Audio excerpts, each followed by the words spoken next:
I usually don't lose sleep over these things, but this one, it's different.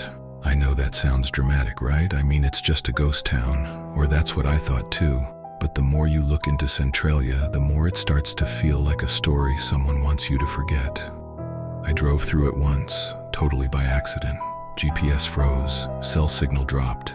It was like the town didn't want to be found, just a cracked road, patches of smoke rising from the ground, and this overwhelming feeling that I shouldn't be there. No cars, no birds, just silence.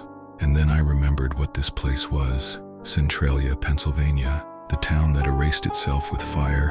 In 1962, Centralia was just another mining town. A little beat up, sure, but full of history. Founded in the 1860s, fueled by anthracite coal. Churches on every block, baseball games in the summer, generations of families.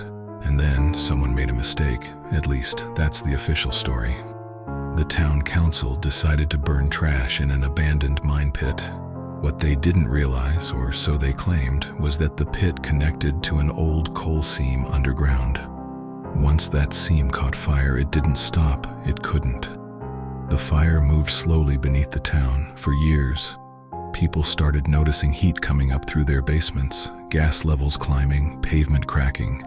Then came the buyouts. In the 1980s, the government declared it unsafe. Families were paid to relocate. Most took the offer.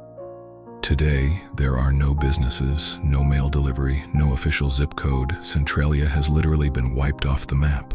But here's the thing that stuck with me. Other towns have had mine fires. They didn't get erased. Only Centralia did. Here's where it gets unsettling.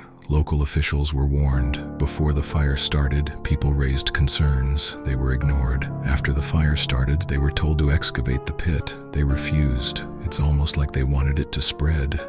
Over the years, residents started reporting oddities, utility services cutting off without notice, strangers surveying land. No one claimed properties demolished long before the fire reached them, and the stories get darker. In 1981, a 12-year-old boy named Todd Dumboski fell into a sinkhole that opened suddenly beneath his backyard. He was nearly swallowed alive by the earth, hot steam and carbon monoxide rising around him. The town exploded into national news, but by then, relocation had already begun. The government moved fast, too fast, entire blocks condemned in days. Some families said they were given 72 hours to pack up and leave. One resident, who refused to leave, woke up one morning to find a bulldozer idling outside. No warning, no paperwork, just an engine rumbling in the fog. She asked the driver who sent him. He didn't answer. Things unraveled fast after that.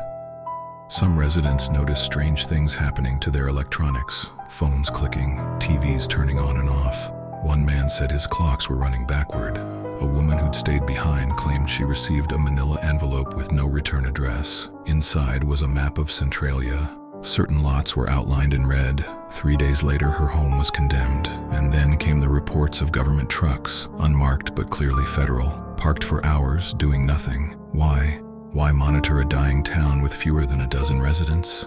And then there were the documents. Freedom of Information Act requests about the mine fire came back heavily redacted, some with full pages blacked out. One had just a single word left visible: active. At this point, you can't help but ask, what else was going on down there?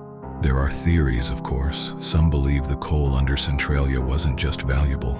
It was strategic, the kind of deposit that could fuel entire regions. Maybe someone wanted exclusive access. Others think the town was cleared out for something else entirely. In 2007, an anonymous post appeared on a now-defunct mining forum. The author claimed to be part of a survey crew sent into the tunnels beneath Centralia. He said they found a steel door embedded in bedrock, no hinges, just a keypad. Behind it, he didn't say. The post was deleted in under an hour, but copies exist. Then there are the signals. Ham radio users who pass near the town say they pick up a frequency. It cycles through static, then silence, then a low tone. Some say it sounds like a voice trying to speak beneath distortion. One recording, made in 2012, was slowed down and cleaned up. The result? A whisper, "Stay down." Is it real? I don't know, but it's not just one person saying this. Multiple people have come forward saying they saw movement in the woods near Centralia. Not animals, not people either, something else.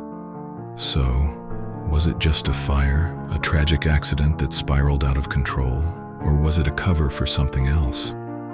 You don't erase a town unless you're trying to erase something with it.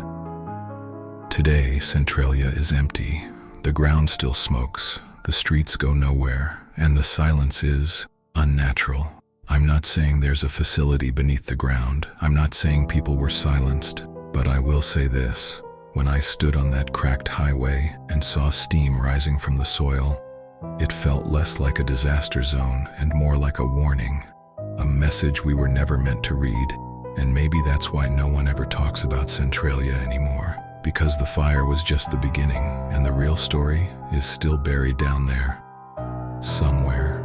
Thanks for watching, stay curious, and if you ever hear static while driving through Pennsylvania, don't stop.